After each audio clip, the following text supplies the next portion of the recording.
పక్కింటి పుల్లగూర యమ రుచి అంటారు కదా, మన ఇంటి పుల్లగూర ఎంత రుచినో మీకు చూపిస్తా. ఏంటి శ్రీమతి గారు, ఏంటి స్పెషల్ ఈరోజు? బాబా శ్రీమతి గారు, ఇవాళ స్పెషల్ ఏంటంటే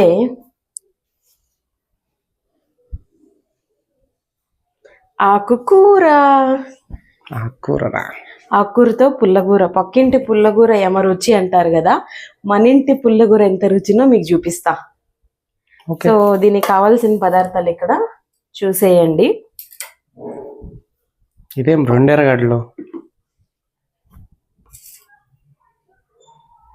దీనికి కావాల్సిన పదార్థాలు మలక్కూర తీసుకున్నా, మీరు ఏ ఆకైనా తీసుకోవచ్చు, తోటకూర అయినా కోడి జుట్టాకైనా మీ కన్వీనియన్స్. మా ఆయన కోడి జుట్టు అంటే నవ్వుతున్నారు, మేము అట్లా పిలుస్తాం, మళ్ళీ మీరేం పిలుస్తారో తెలియదు. ఈ ఆకుకూర తీసుకున్నా నేను, దగ్గర దగ్గర 6 తీసుకున్నాను కట్టలు. టొమాటో చిన్న చిన్న తరిగి పెట్టుకున్నా.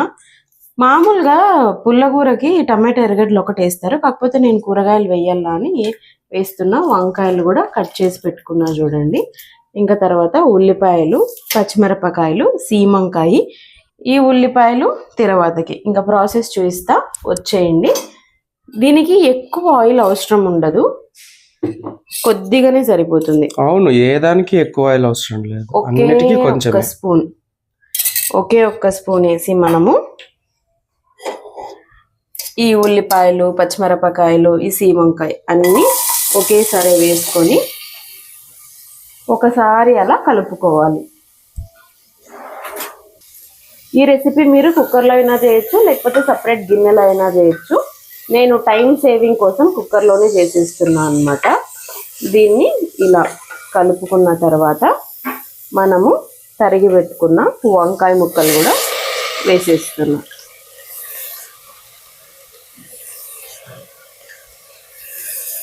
దీన్ని కూడా ఒకసారి ఇలా మంచిగా కలుపుకోవాలి. దీంట్లోకి సరిపడే సాల్ట్ వేసుకొని తర్వాత మనము కలర్ బాగా కనిపించడానికి పసుపు వేసుకొని మరి ఒకసారి కలుపుకోవాలి. ఫ్లేమ్ మాత్రం హై ఫ్లేమ్లోనే చేసుకుంటే బాగుంటుంది. ఇలా కలిపిన తర్వాత ఇవేం వేగాల్సిన పని లేదు, ఉడకాల్సిన పని లేదు.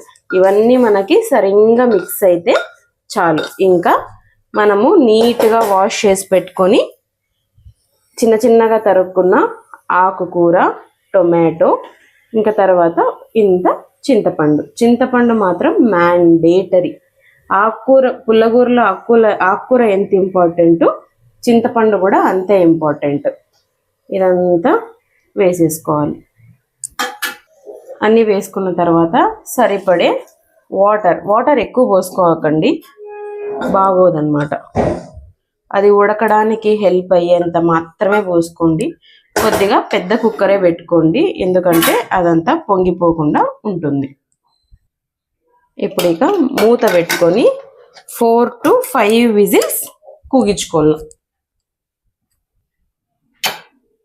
4 to 5 విజిల్స్ రావాలి. విజిల్స్ అయితే వచ్చేసాయి. ఇప్పుడు ఈ విధంగా అయిన దాన్ని మనము పప్పు గుత్తితో బాగా ఎనపడము, రామడము ఏదనుకుంటే అదనమాట చేసేసాము. బాగా తయారైపోయింది. ఇక దానికి తిరువాత పెట్టేయడమే. తిరువాత పెట్టుకొని కలుపుకొని తింటే సూపర్ ఉంటుంది.